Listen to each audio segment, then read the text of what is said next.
পেঁয়াজটা দেওয়া হয়ে গেছে। এবার পেঁয়াজটাকে ভাজা নিয়েছি একটু ভালো করে লাল লাল করে নিয়ে, তারপরে এবারে বিলাতিটা দিতে হবে। একটু ভালো করে ভাজা নিই, এদিকে লাল লাল হলো। এবারে বিলাতিটা দিব একটু পরেই। এবারে বিলাতিটা দিচ্ছি, এদিকে বিলাতিটাকে একটু গলাতে হবে ভালো করে। বিলাতিটা সিজলে একটু ভালো হয়েছে। এবারে নুন দিতে ভুলে গেছি, তো এবার দিব একটু নুনটা, তবে গলবে ভালো করে নিয়ে।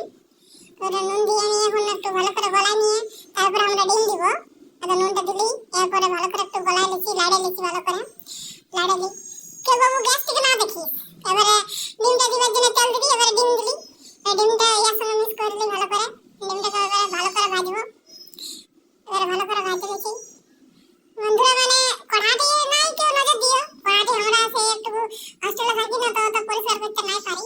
এবার ভালো করে একটু ডিমটা ভাজে নিচ্ছি, আর সেই পড়াশোনার জন্য টাইমও পাই নাই। এবার একটু ভালো করে ভাজে নিচ্ছি। এবারে দিলে মশলাগুলা, এটা ম্যাগি মশলা দিলি, এরপরে হলুদ দিলি। আর মশলাগুলো আর ভিডিও করতে পারি নাই, আমি একাই তো।